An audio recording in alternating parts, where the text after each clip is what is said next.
BJP प्रदेश अध्यक्ष VD Sharma ने सोमवार को प्रदेश भाजपा कार्यालय में प्रेस कॉन्फ्रेंस कर पूर्व मुख्यमंत्री दिग्विजय सिंह और कांग्रेस पार्टी पर हमला बोला।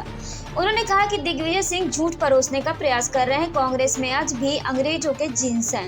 उन्होंने कांग्रेस पर फूट डालकर राज करने का आरोप लगाया है। अंग्रेजों के जीन्स आज भी इनके खून में है।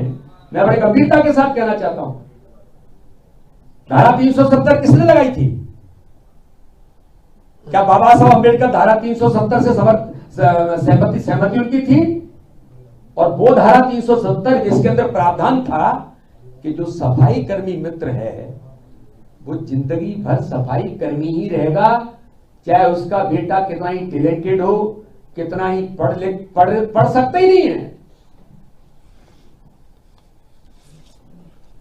यानी मनुष्य की व्यक्तिगत जीवन को उन्होंने केवल वहीं तक समेट करके रख दिया था। धारा 370 में सफाई कर्मी जिंदगी भर सफाई कर्मी ही रहेगा। अमित शाह जी ने कहा था जब धारा 370 हट रही थी, तब मैं प्रत्यक्षदर्शी हूं संसद का, उन्होंने कहा था कि ये नेहरू जी ने उन सफाई कर्मी मित्रों को जिंदगी भर सफाई कर्मी ही रहना है, ये धारा 370 में प्रावधान करके मेरे उन सफाई मित्र जो बाबा साहब अम्बेडकर के अनुयायी के तौर पर देश के अंदर हैं, उनके साथ किस प्रकार का व्यवहार किया था।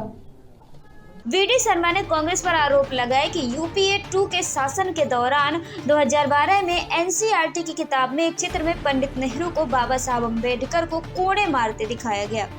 बीजेपी प्रदेश अध्यक्ष ने कांग्रेस पार्टी के द्वारा गृह मंत्री अमित शाह के अम्बेडकर पर दिए गए बयान के लिए घेरने का विरोध जताया। यूपीए 2 के शासन के दौरान 2012 में एनसीईआरटी की किताब में एक शर्मनाक चित्र में पंडित नेहरू को बाबा साहब अम्बेडकर को कोड़े मारते हुए दिखाया गया। यह अपमाननीय था।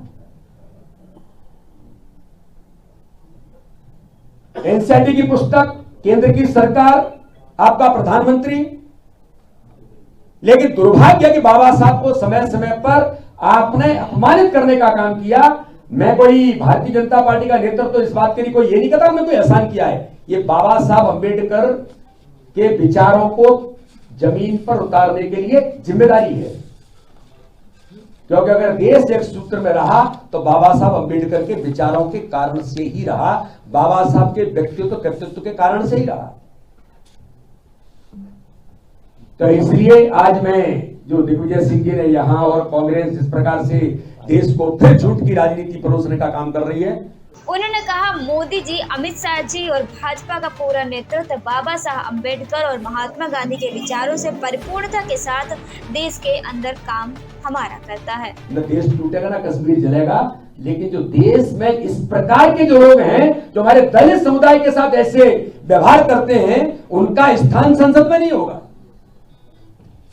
ये अमित शाह है, उनके मन में बाबा साहब अम्बेडकर के विचारों को प्रतिपादित करने के लिए उन्हें अपनी भूमिका निभाई है। लेकिन दुर्भाग्य है जब जब देश के अंदर ऐसा हुआ है, तब तब कांग्रेस अंग्रेजों की नीति पर चल करके कैसे डिवाइड एंड रूल किया जा सकता है। लोकसभा के चुनाव में हुआ, एआई का उपयोग करके अमित शाह जी के बयान को कैसे तोड़ मरोड़ के प्रस्तुत किया गया।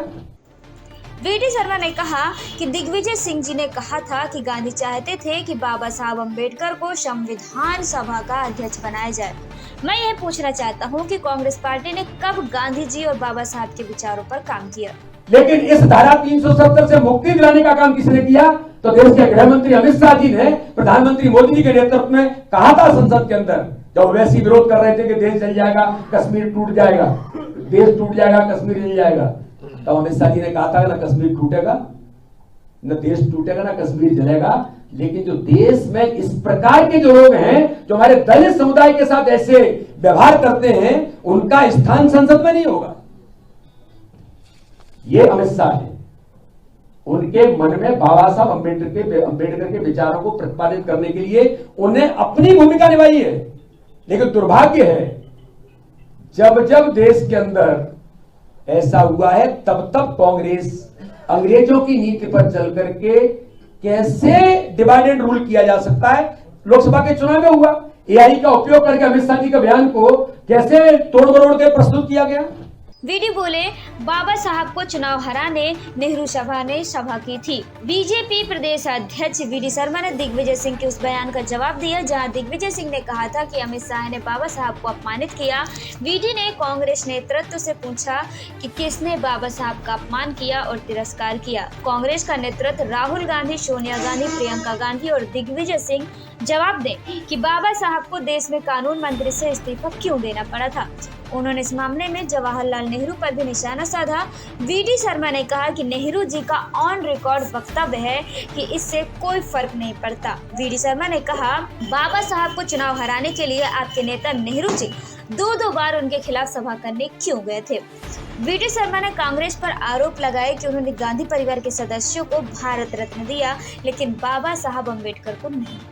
वीडी ने बोला, अगर कांग्रेस बाबा साहब का जरा भी सम्मान करती तो राजीव गांधी से लेकर गांधी परिवार को भारत रत्न मिल गए लेकिन बाबा साहब को भारत रत्न नहीं मिला।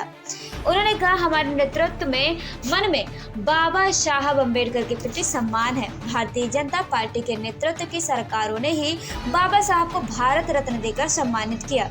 वीडी शर्मा ने कहा कि गांधी जी के विचारों को जमीन पर प्रतिपादित भारत के प्रधानमंत्री नरेंद्र मोदी ने किया है। अभी मैं देख रहा था दिल्ली के अंदर मीडिया के माध्यम से कैसे केजरीवाल अपने आप को एआई का उपयोग करके कर रहे हैं।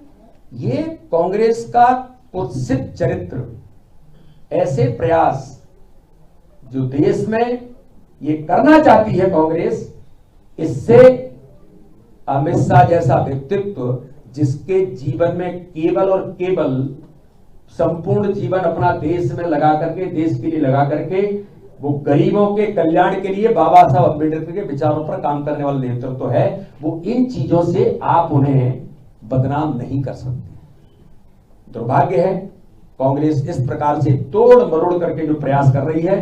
मैं इस बात के लिए बहुत गंभीरता के साथ कहता हूं कि जब इनकी सरकार थी, मैं पूछना चाहता हूं दिग्विजय सिंह जी, आप प्रेस करके फिर गुमराह कर रहे हैं या कांग्रेस का नेतृत्व गुमराह कर रहा है। वीडी शर्मा ने कांग्रेस पार्टी से सवाल किए हैं कि अपने 55 साल के कार्यकाल में उन्होंने बाबा साहब के लिए क्या किया। वीडी शर्मा ने कहा कि हमने बाबा साहब के पंचतीर्थों का विकास किया। मध्य प्रदेश में भी बाबा साहब की जन्मस्थली पर किसी ने काम किया तो वो है सुंदरलाल पटवा। वीडी शर्मा ने सवाल उठाया कि क्या धारा 370 लगाने में बाबा साहब की सहमति थी। उन्होंने कहा, धारा 370 के अंदर प्रावधान था कि जो सफाई कर्मी मित्र है वो जिंदगी भर सफाई कर्मी ही रहेगा, चाहे उसका बेटा कितना ही टैलेंटेड हो। उन्होंने कहा, धारा 370 हट रही थी तब अमित शाह जी ने संसद में कहा कि मेरे सफाई मित्र जिंदगी भर सफाई ही करेंगे। ये प्रावधान कर नेहरू जी ने बाबा साहब अम्बेडकर के अनुयायी मित्रों के साथ किस प्रकार का व्यवहार किया था। कांग्रेस पर नकारात्मकता फैलाने के आरोप भी लगाए गए। बीजेपी प्रदेश अध्यक्ष ने कांग्रेस पर आरोप लगाया कि वह देश में नकारात्मक, झूठ और छल कपट की राजनीति का आधार बना रहे हैं। उन्होंने कहा, कांग्रेस की संसद में मैं और अन्य स्थानों पर झूठ परोसने का काम कर रही है।